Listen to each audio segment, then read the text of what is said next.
The paranormal, bizarre coincidence, and unexplained phenomena. This is Strange Podcast.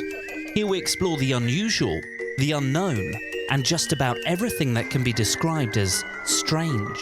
This is episode 17. I'm Chris Batchelor. Thank you for listening.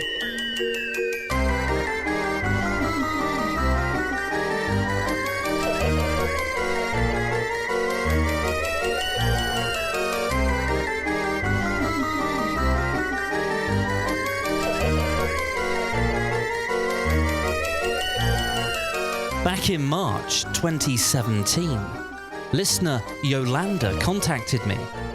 How about an episode on a strange substance known as star jelly, also called astral jelly, star rot, or star shot?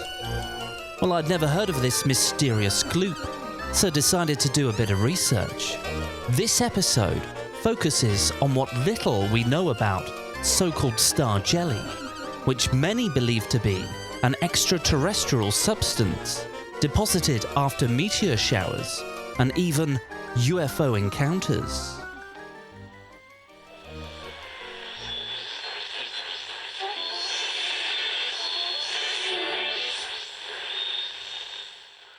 Well, firstly, a big thank you to everybody who sent me best wishes regarding the news that we're expecting another baby here in the Batchelor household. Each and every Facebook message, tweet, or email I received is very special, so thank you very much for taking the time to do that. Talking of babies and arriving, I'm recording this on the 25th of May. It's 20 to 9 here in the UK, and our new arrival to the household is imminent. So by the time this episode goes live, I'm guessing our new arrival will already be here. So keep your communications coming into me. If you'd like to email me, you can. chris@strangepodcast.com is my email address. Clayton's done that. He mentions in one of your early podcasts, you mention sliders or people who interfere with street lamps. Now, I grew up in the boonies and never walked under a street lamp until I went to college in Florida. I didn't have a car, so I walked everywhere. One straight stretch of 3 miles in Daytona Beach, my two friends and I walked to the movies, and on our way home, we noticed that every single lamp would turn off when we went under them. One of my friends was rather spooked, but we were all physics majors, so we all just assumed that they were supposed to do that on a sensor or something. Why they would design street lamps to turn off when people needed them the most, I don't know. I've not thought about this until your podcast, but that is not all. It also sparked my memory from later that night, which is still spooky to me even now. It's interesting because I'm not considering the two bizarre occurrences may be connected somehow. Anyway, I remember going back to my friend's dorm. They were roommates. I was in a different building and hanging out for an hour or so when we talked about some unusual things. And then I headed back to my room. Nothing strange.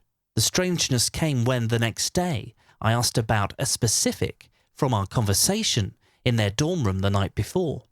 The two looked at me strange. How did you know about that? They asked.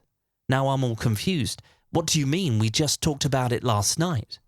They insisted that after the movies we parted ways and I went to my room and they continued alone to their own room. They have absolutely no memory of me being with them, yet they cannot deny that I overheard them, as I could recount sizable pieces of their dialogue as it happened. Little by little I started remembering more, but not just more of their conversation and their bedtime routine, but I also remember leaving them at my dorm room and going to bed. I remember both scenarios. Understandably, that is the creepiest part of the evening. Again, it wasn't until I heard your podcast that I considered the streetlight thing may have been further evidence that something paranormal was happening or about to happen.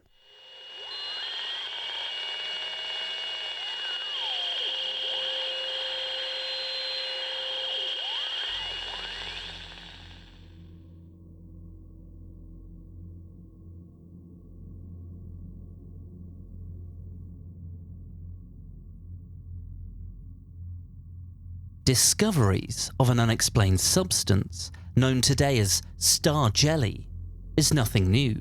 In fact, there have been reports made for centuries.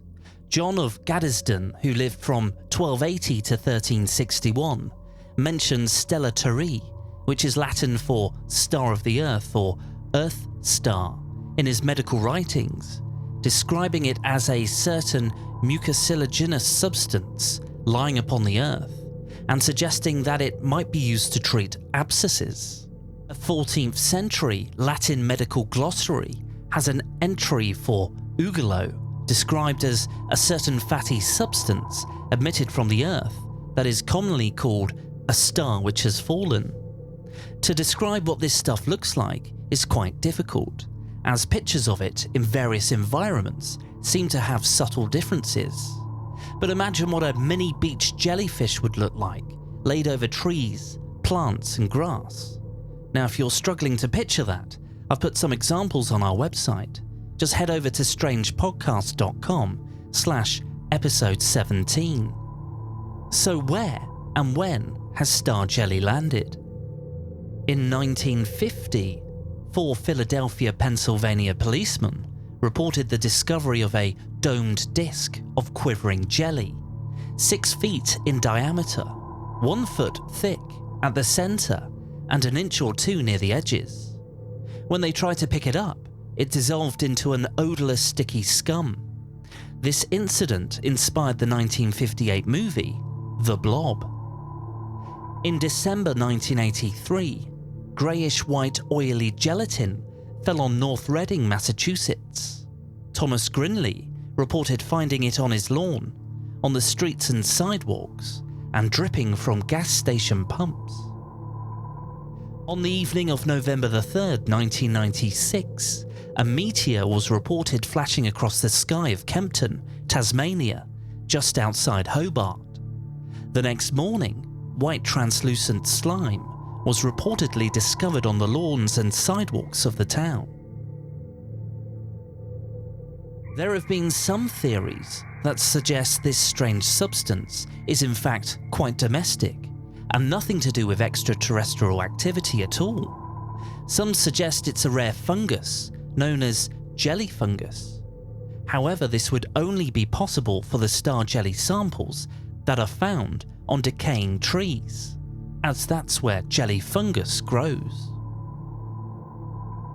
One sample found on Dartmoor, here in the UK, was sent for analysis by BBC programme makers of Nature's Weirdest Events.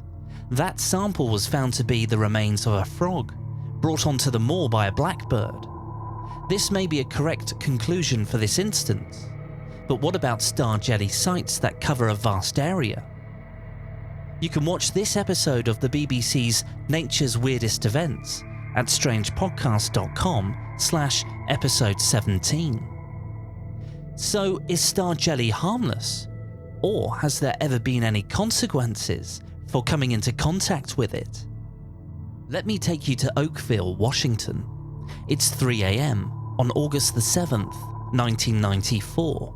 It's raining outside. A blanket of rain that covers about a 20-mile radius. However, this rain is unlike any other. It's a strange gelatinous substance that we'll call for now star jelly. Over a period of 3 weeks, it would fall 6 times. At the time it first began, Officer David Lacey was on patrol with a civilian friend. When he turned his windscreen wipers on, they smeared it against the glass instead of just washing it away. The obscured windscreen forced him to pull into a gas station to try and clean it manually, after donning a pair of latex gloves for safety. He described the substance as being very mushy, almost like you were holding jello. Local resident Dottie Hearn stepped outside after it had stopped and noticed it was everywhere. At first, the rice-sized blobs looked like hailstones, but when she touched them, she noticed they had an odd gelatinous texture. By the afternoon that day, David and Dottie and various other residents had become mysteriously and quite violently ill. They described having difficult breathing, extreme vertigo, blurred vision, and an increasing sense of nausea. Beverly Roberts, another resident of the area, said that everyone in the town contracted a flu-like illness that seemed to last 2 or 3 months. Additionally, several cats and dogs that came into contact with the substance fell ill, and some even sadly died. An hour after first noticing her symptoms, Dottie was found sprawled on her bathroom floor, conscious but very weak. Her daughter Sunny Barclift described her as feeling cold and sweat-drenched and looking very pale. She was moved to the hospital where she stayed for 3 days and was diagnosed with a severe inner ear infection. As she was being moved there, Sunny remembered the odd rain and, thinking there might be a connection to her mother's illness, collected a sample and sent it to the hospital. A lab technician examined it and found that it contained human white blood cells, but couldn't identify what it was or how it came to fall from the sky. The sample was quickly sent to the Washington State Department of Health for further study.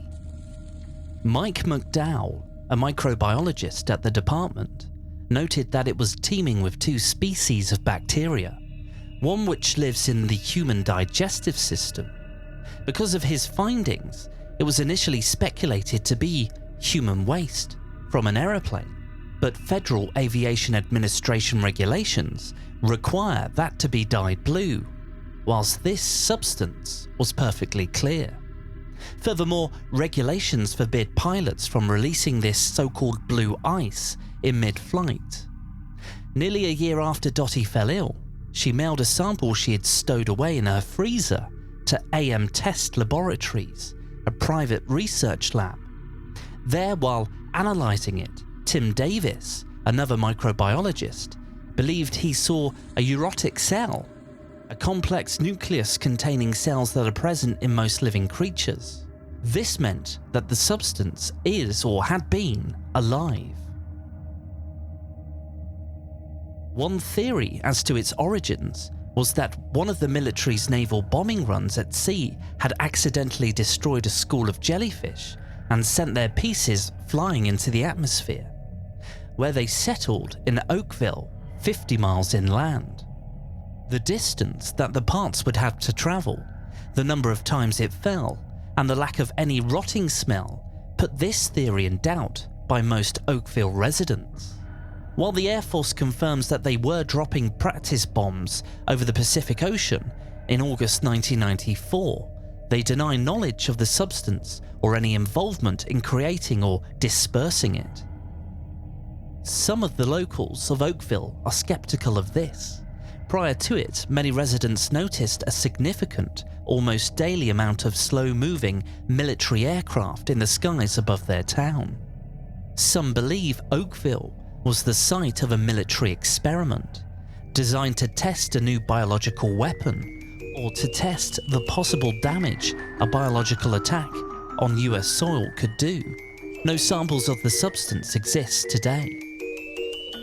If you have any thoughts or comments on this episode, then why not share them on our website, strangepodcast.com/episode 17.